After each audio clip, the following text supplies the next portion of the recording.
Okay, so we can start, and let's start from my introduction first, right? Myself Shailesh Kumar, and I have experience in DBA basically, right? More than 16 years, and IT infra more than 17 approx. We can say that.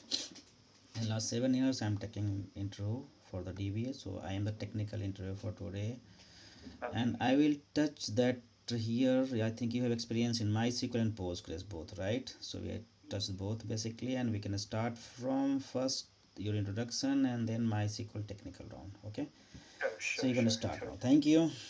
Yeah, thank you. Thank you for that quick introduction, Shailesh. Myself Prajwal.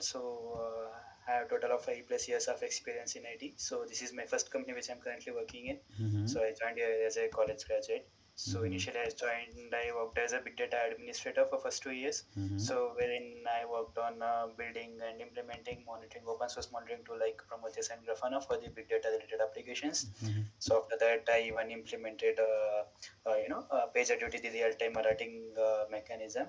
So after that, I worked on building Kafka and Zookeeper single-handedly. So with that, I also worked on implementing the authentication and authorization tools such as Kerberos and Ranger. So after that, I was asked to switch to a different team, that is the DBS team, database admin team. That's where I was asked to do POCs on MongoDB. So this team was primarily working on MySQL. Along with that, I was learning on both MySQL as well as MongoDB. So for some reasons, we were supposed to onboard the MongoDB project, but for some reasons we were not able to onboard. But yeah, I had done POCs and did test cases on some of the test environments and given KT session to my team members. Although this was like 3 years back, but since the team was primarily working on MySQL, so I started working on MySQL as well as so that's been my primary role as a MySQL DBA. So being a Okay. MySQL database admin, I do have experience in installation and configuration of MySQL across the standalone master slave application, master application, and the three node Galera cluster. For the version 5.7, then upgraded to 8.0, and now even planning and implementing upgrading from 8.0 to 8.4, as 8.0 is end of life coming April 2026. So I do have experience on backup and recovery with the full backup tool from the Pakona, that is extra backup and backup restoration as well. I do plan and implement upgrades as well. I do support some of the maintenance activities. So I also, as I said, in my previous team, I worked on an open source monitoring tool, that is Prometheus and Grafana, and here we are using the enterprise edition monitoring tool, that is Monarch, so which is costing us around $7,000 annually. So since I had experience on that, in one of our stand-up calls, I suggested that why not we switch to an open source monitoring tool, that is PMM. So after discussion, so I started working and implementing this PMM on some of Mm-hmm. our lower environments. So apart from that, I do have experience on performance tuning, query optimization. So yeah, this sort of Nice. this what sums up. And coming to Postgres is my secondary database since our team is working on Postgres as well. So although I was not a primary contact person for that Postgres, but still I very few times I worked on installation and configuration of Postgres as well. So yeah, that's pretty much sums up on my experience so far, experience and skill sets. Okay, nice to hear you. Thank you. So before going in technical on, I want to know how would you rate yourself being a SQL, sorry, MySQL DB and Postgres DB out of 10? So yeah, for MySQL DB, I would like to rate myself 8 out of 10. And for Postgres, I do not rate it much, maybe like 5 out of 10. So Not the as we reason have. being I was primarily focused on MySQL. Okay, so we'll primarily touch the MySQL part. And how about the TSQL and PGSQL query rating? SQL query ratings, Yeah, that yeah, if TSQL, we have yes. to, okay. So although as being a admin, we do not get to write queries that frequently, but yeah, I still do have some knowledge on writing SQL queries. So if I have to rate it for 10, on the scale of 10, I would rate like 7, maybe. Yeah, basically DBA do not use frequently to involve in the project, right? Development and all, right? Yes, yes, exactly. Okay, so basically we are just asking because you have worked on performance tuning and query tuning. So Yes. basically we need to know the query flow and query life cycle, right? Okay, Mm-hmm. So let's start the technical, right? What is different between SQL and MySQL? SQL and MySQL.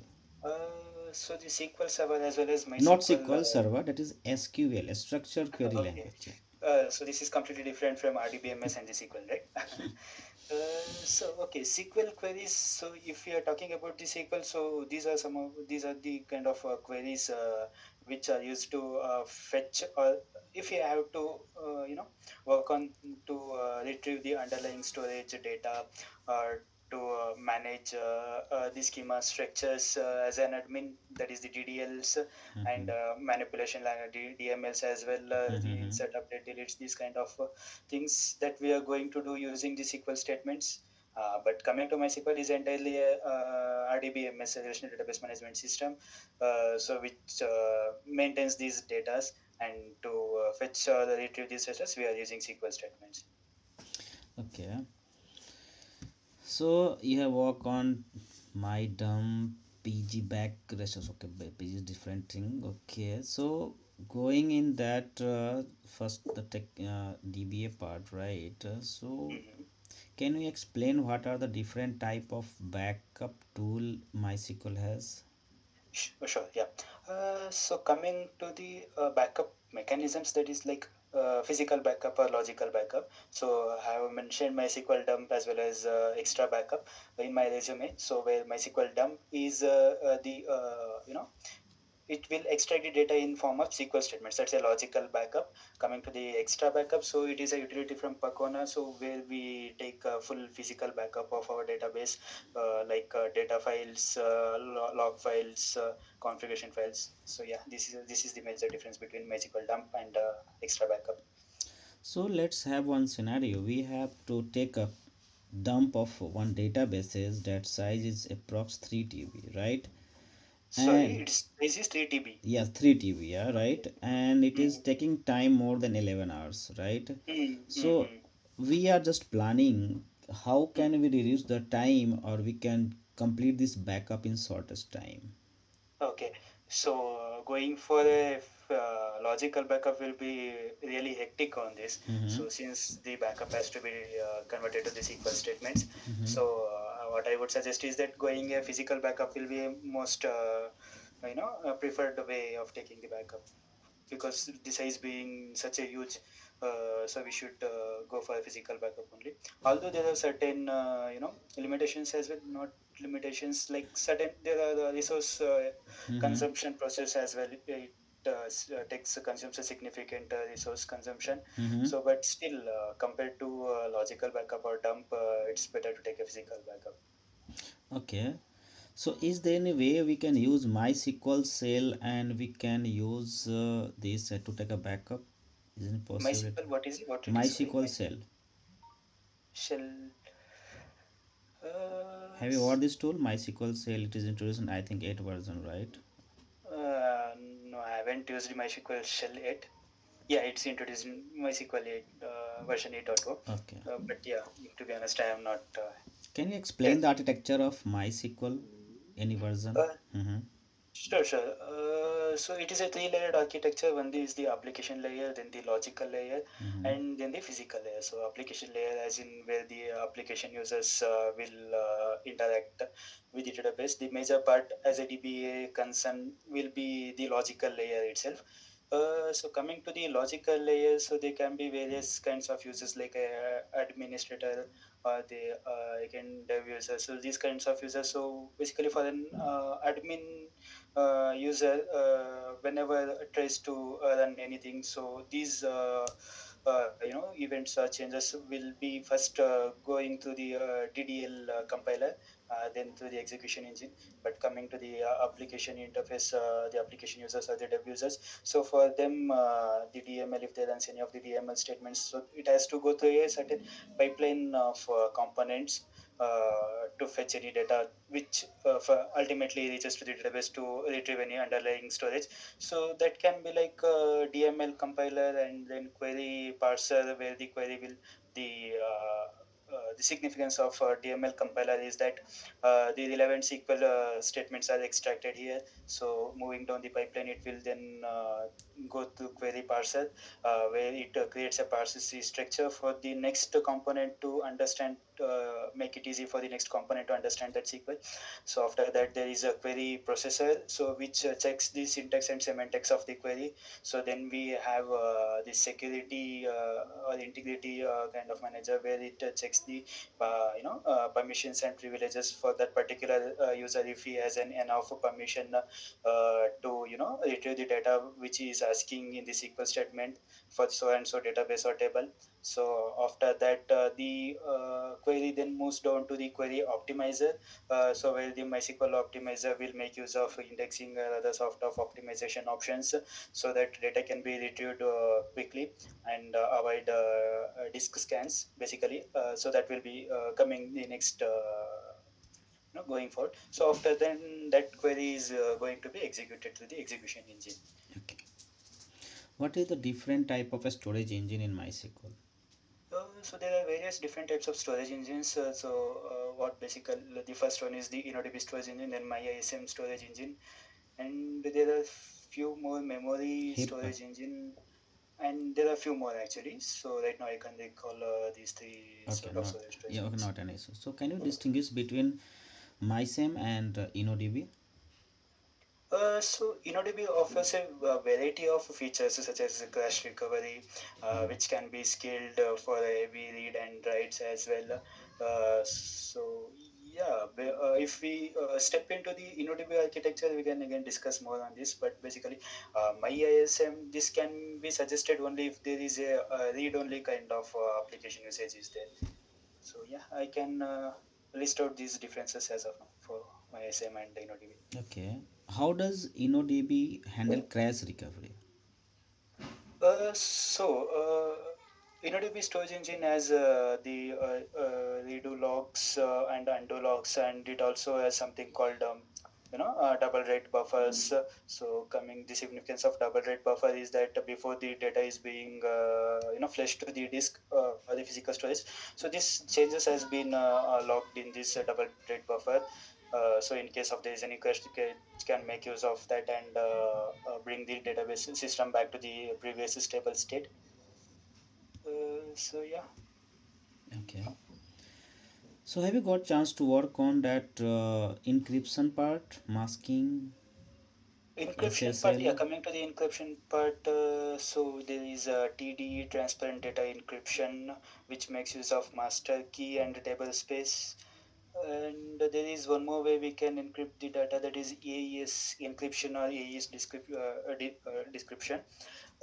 So for column level as well. So yeah. Okay. And what about masking, data masking? Mm, Masking, I do not have much idea on Okay. this. So if We'll have you to go know through about it. the encryption, let's have database encrypted, right, using TDE. And Mm, we have taken a backup and we are restoring on any secondary database or any development environment. So what are the okay. steps you follow for restoring this backup? Okay, so I'll be honest, I do not have much idea on this. When the But the masking, logically, if you know the TDE, right, mm, so that thing required to restore anywhere that encrypted data, right? mm. So what I know is if the TDE is involved, then the data will be stored in a binary format or binary data type format. So, but coming to taking backup and yeah, restoring that one, I do not get hands on that part. I'll be Okay, honest with you. okay, okay. So let's say about the security, right? We have a user and we are providing only select, right? Grant select and database name, right? Dot star, right? Okay. To the user. So what does it mean? So we are letting a particular user. Suppose the user comes, username is ABC. So suppose we need to grant him only the select. We can have only the we can only extract the data, but cannot do any other activities on that on so and so database. Be it a particular XYZ database dot star in means all the tables involved in the database. If you have to give permission for entire databases, list of databases, we can give star and star. So yeah, this is how we will only have the read only access to that particular database. Okay. So let's about this management, user manager. How do you manage user permissions and implement the principal list privilege to MySQL? Maintaining these user privileges has to be taken at most important. So for that, based on what sort of user he is application user or is a dev user. So based on that, I suggest creating a roles basically. So for that particular role we need to assign only a list of set of privileges which can only be planned or given to them. So once we have created these roles, we need to keep these roles standard across our environments, and whenever a particular user comes, be it dev user or application user, so we can just grant that role to that user. Okay, so regarding this backup and recovery, Mhm. can you what is the specific strategy to have a point in time recovery in MySQL? So for coming to the point in time recovery, so what is the major thing that we need to consider is the enabling the binary logs. So because point in time recovery will only work with the binary log files. So by making use of binary logs, we can work on the point in time recovery. So basically, we need to identify if there is any full backup previously, if it is there anywhere. So we need to restore that, then and work on point in time recovery up to that certain date stamp binary file. Okay, what are deadlocks and how can you prevent this? Okay, so coming to the deadlocks is something like two or more transaction is trying to access the same data, same resource at the same time. So which either of them will be holding a lock on, so that none of these transactions can move forward. So to suppose if we are facing any deadlock kind of situation, we need to understand which are the queries or transactions that is being responsible for the deadlocks with the help of show engine DB status. First, we're starting from the show process list, and then from the show engine DB status, and understand which transaction is being responsible for deadlock, and communicating with the particular user responsible for this transaction, so we can communicate with them and ask the take acknowledgement from this, so that we can temporarily kill that transactions and let the other transaction complete. And after a small delay, that so that one of the transaction can complete and release the lock on that particular resource or table, so then we can run this transaction. So this is one of the way we can avoid the deadlock. The other ways is like we can cut the transactions into smaller batches, so that a long time lock can be avoided.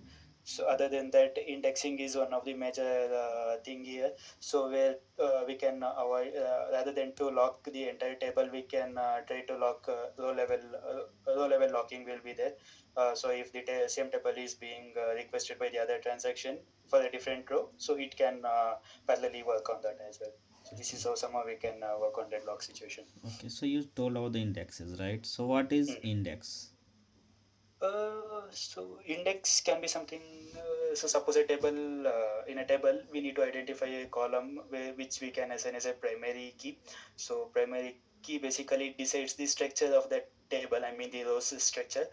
So suppose there is a someone comes with a select statement fetching some data, and in the where clause he has mentioned a particular column. So we need to make sure that particular column is indexed, so that the lookup will be very fast.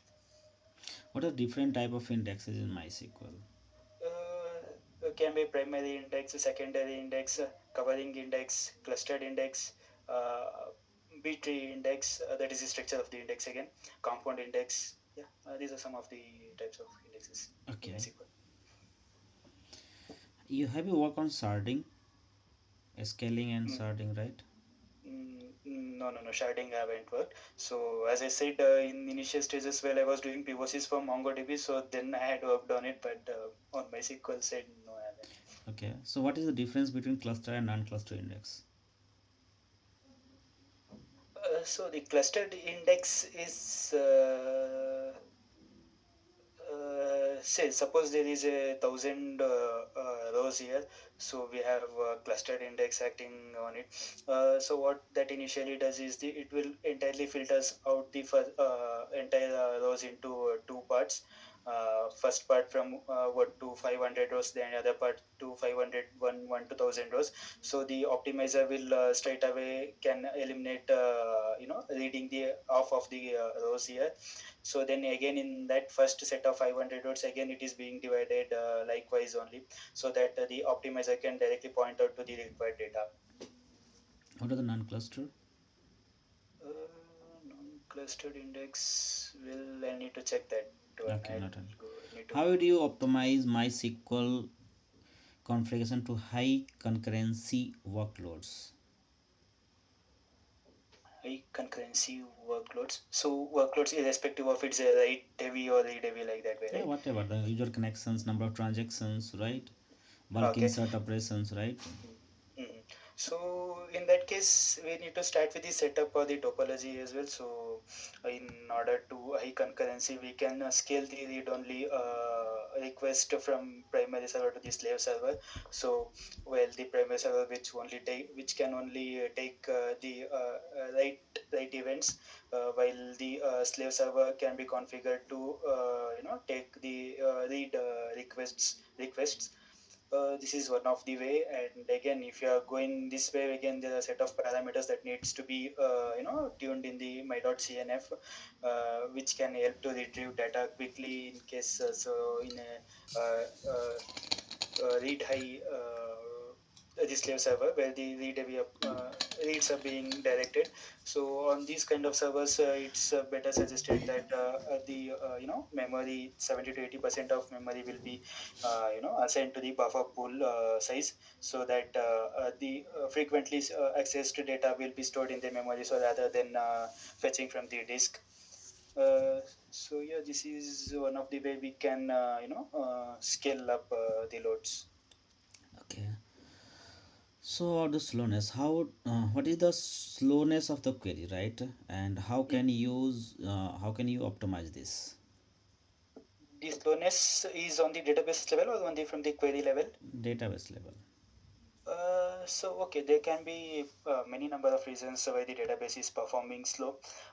So in that case, we need to take a step-by-step approach to identify that. So let's say if some user is facing slowness, so we first need to understand if the server resource is being utilized heavily. So for that, we have OS level commands like top or sol command will which gives the resource utilization, while the top comments gives which particular service is consuming the resources.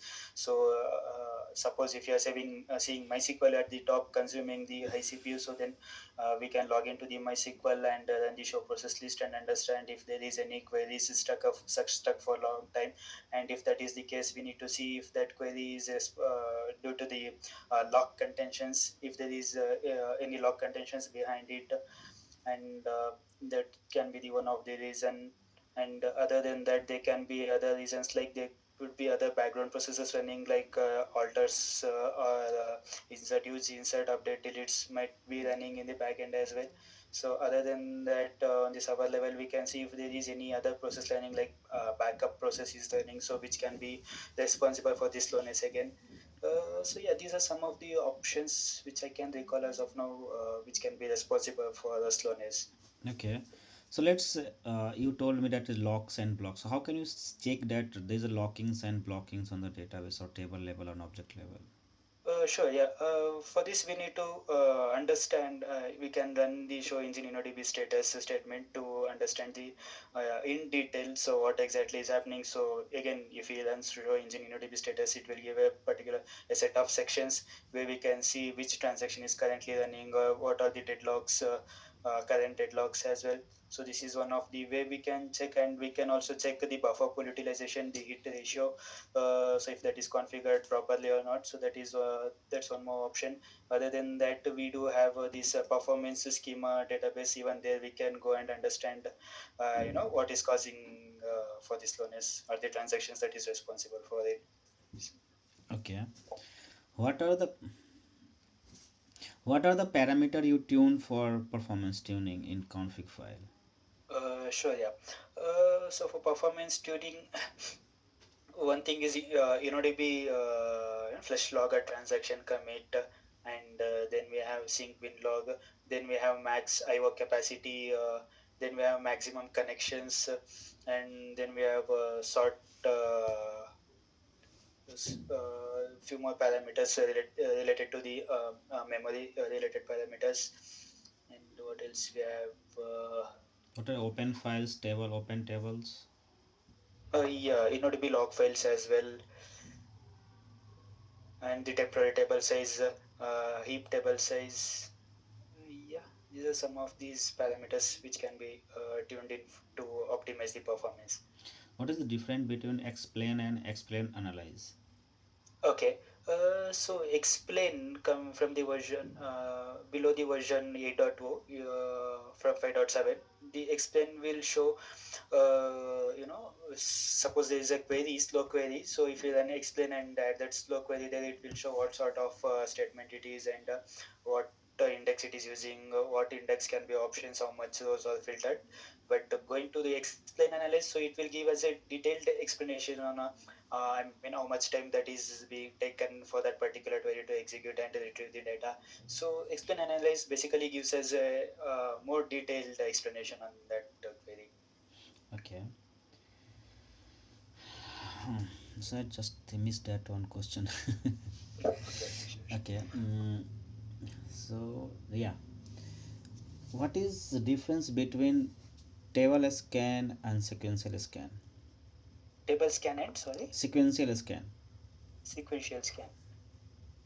Uh, and not much idea on this. I will have to go through on this part as well. Okay. Okay. So let's have some TSQL commands, right, or some basic fundamental of databases, like, right. Can Hmm. you differentiate between table and view? Okay.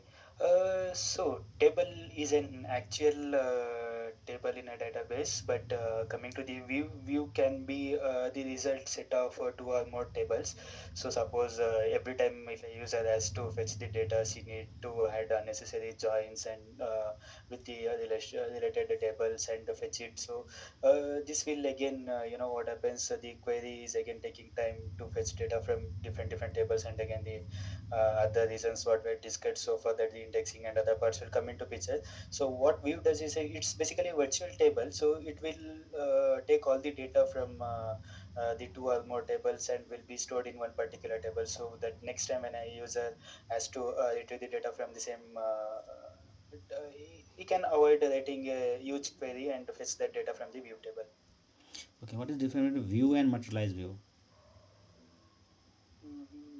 We went virtualized view. Materialized view. Not much idea on Okay. this. What is difference between functions and procedure? Uh, If you are going for tuning the query, have you seen that there is a using the functions, some procedure they are using, right? So how can you mm-hmm. tune that if you are not the know the structure of that? So yeah, procedure is nothing but a stored procedures where wherein how can I say it? Have you seen they are in environment that they're fetching some reports weekly, fortnightly, Yes, ad hoc queries, right? So yes, how yes, can you exactly. approach to tune this type of queries? Uh, Need to check with that part as well. Okay, not an issue. Okay, have you worked on joins? Have you seen the joins, right?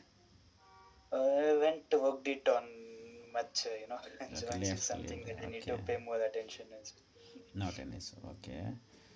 Uh, okay. Do you know what is normalization and what are different type of normalization? Normalization could be something like there is a duplicacy of the data, redundant data, so which can be denormalized that way. Okay. And ER modeling, entity relationship modeling or designing. No, no. Have you explored your databases, how they are connected to each other? Connected as in, I did not get it. Parent table, child table, many child tables. Yeah, yeah, yeah, That is yeah. the So yeah, relationship. that That is the relationship, we have right? foreign keys, right? Yeah, So that is foreign connected to the keys. foreign key, right? But this is the designing, right? There is a one table, multiple child tables, right? One to Right, many, right. many to many, right? So this different type of Exactly. schemas, right? Mm-hmm. Okay. What is So different yeah, between delete and truncate? delete and truncate it is right. So one of it will store retrieve the structure, but the truncate will entirely drop without even the structure itself. Okay. So I have done from MySQL side. Let's have some question on Postgres, right? What you have done on Postgres? Streaming replication, wrap manager. Okay, and what is this? Nothing. Simple. Which level you are working for Postgres? Postgres L2, L1, It's L3. L1 only. L1 only because I am not primarily focused on from my team because we are managing more than 200 servers on MySQL here. So I will be primarily mostly focused on MySQL only. So the Postgres thing is like whenever I used to get a time, I used to interact with my other Okay, not teammates. an Please issue. Yeah, use yeah. Postgres. So So that's why. let's go before going to this Postgres side. You have told that 200 MySQL instances, right? So, is there any possibilities to get all the database size in MySQL in a single go? Yeah, one go. Is there any possibilities? The size of the databases. Yes, all the 200 databases size. So it has to be consolidated to the one particular way you mean. So for that we it's not entirely getting the data of entire environment, but we are getting these individual instances sizes. So we have written a shell scripts from the local servers, and that will report to the one particular central server, which has a remote access to all these servers, and that will form a table which will has the consolidated list of sizes of each of these servers. So that is how we can, but again, if I need to get the entire size, then again we can modify that shell script to add the size and get the It is the database. same process basically. It's the same process in any Yeah. RDBMS basically, right? You can write a shell Mm, script, you can use PowerShell script, right? And then you can exactly. from the centralized server, right? Not an issue. Mm. So what you have done in Postgres?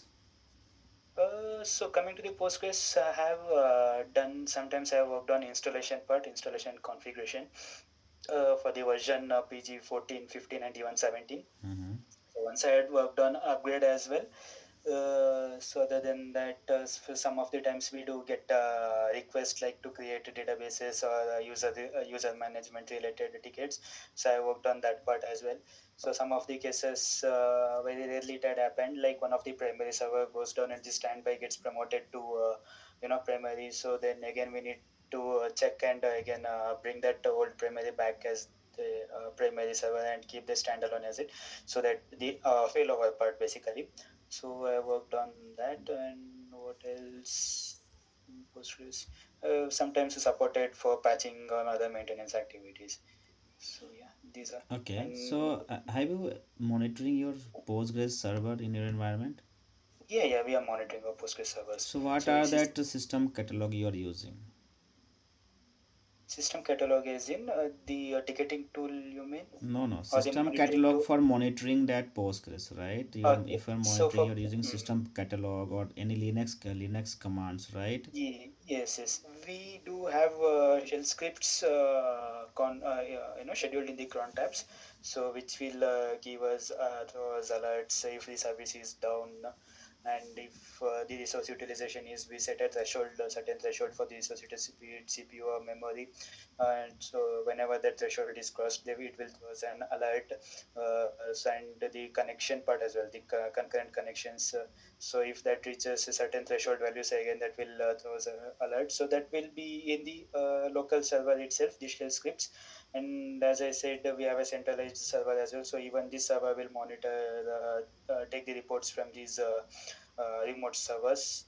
Apart from that, there is a PMM as well, the Kona monitoring and management tool. So even there also we are monitoring certain metrics for the Postgres. Okay, so let's say in case you are not getting an alert, right? So Mhm. how can you troubleshoot this? From where you start the troubleshooting step? Mm, So if we are aware that it is not throwing us alert, right? Yes, it is not throwing the alert, yeah. Okay, so in that case, we need to understand the logic in the shell script. So sometimes the what we logic is in this shell script might be as simple as like ps-ef and grep the service. So sometimes the Postgres, the result set from this should be a particular keyword. But suppose the keyword is different when we actually run it from the server side, and in the script it is a different keyword. So then it might throw an alert. We need to check the investigate the script that way. Uh, and the mail mechanism.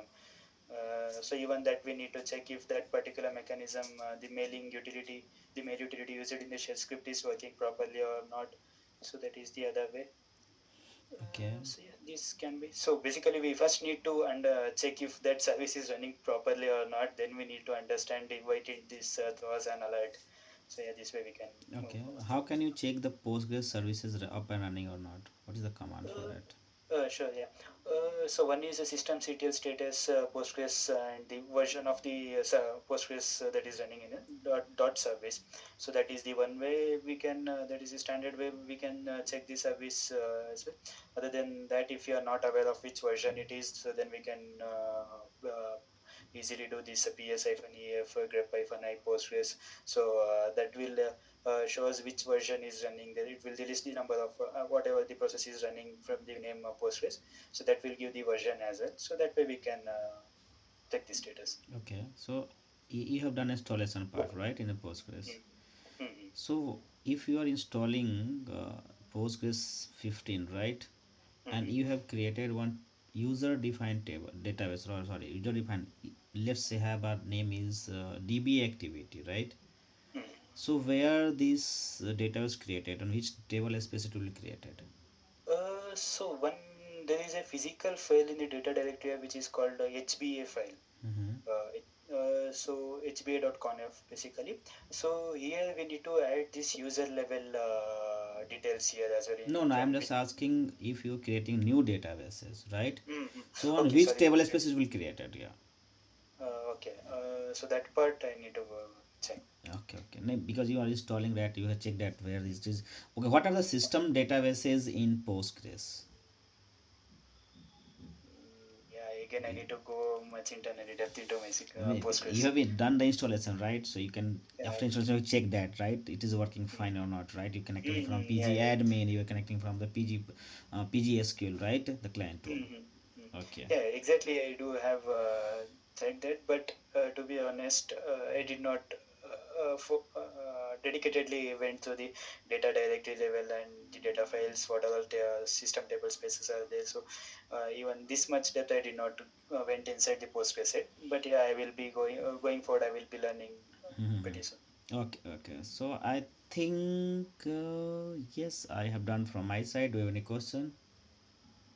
So yeah, in case if you are selecting me for to work in IBM, so what are the sort of tech stacks I will be getting to work in? So is it primarily on MySQL, and if it is only MySQL, or is it only on-premise, or I'll do get the opportunity to work on AWS or cloud level? And also, what are the other databases like Postgres or the MongoDB? If there is any opportunity for these techs as well. Yeah, basically nowadays every client has hybrid mode or cloud, right? They're using some Mm, public exactly. cloud, right? AWS, Mm, and mm, whatever that GCP and all, right? mm, mm, So mm, mostly you get a cloud environment. Second thing, most they are mostly MySQL, Postgres, and a mm, little bit on SQL Server, and one is NoSQL, right? So mm, like mm. many databases RDMs there, right?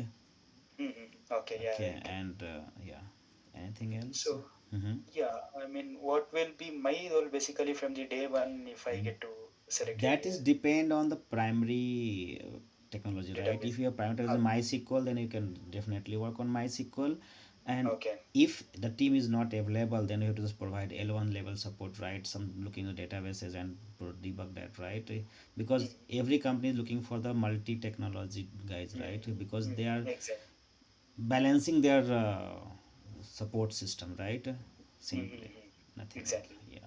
So this is every company wants basically. Okay. Anything else? Yeah, also based on my performance here, can I know the feedback on my interview performance that will help me? Uh, every uh, every candidate asking the same thing, but this is a portal basically, right? And we are technical interviewer. We are not the Okay. decision maker. We can just provide the feedback with the terms of what the question we have asked and what is the rating, right? And also that Okay. today there's an AI tool, right? What you are saying Mm, that is clicking in your behind, right? It will throw a message to me that this is a evaluation of this candidate, right? If I'm okay. ignoring that AI, I'm feeding it manually. That is different thing, right? Mm, mm, Yeah, mm, so totally depend on that panels basically, the HR and okay. project lead and project manager and then the client, right? On the rating of Exactly. interview, right? That is totally depend Mm, on their requirement and okay. all. Yeah. Anything Sure, else? sure. Yeah, that's pretty much from my side. So I gone through your resume. This is not a technical question. You know more four languages, right? Yeah, yeah, exactly. How it is possible? Yeah, You are from South and you know the Marathi and Hindi, right? yeah. In my home, I speak Marathi actually. I'm a Marathi guy in my home. Okay. So in my home, I speak Marathi. My region is Karnataka, basically. Oh Not my God. Okay, not any. And how about so the Hindi? yeah. As I know Marathi, I think it was pretty easy for me to learn Marathi. Sorry, Hindi. Okay, Nathan. Thank And you. It's yeah, good. Yeah. English is the Basically, this is medium. not. We are not supposed to ask any personal question, but it's about Yeah. the language and that type of. Thank you. It's good to know, basically, right? Yeah. Okay. Thank you. Have a nice day. Bye bye. Yeah. Thank you. You too. Have a good day. Yeah. Bye. Same to you. Bye bye.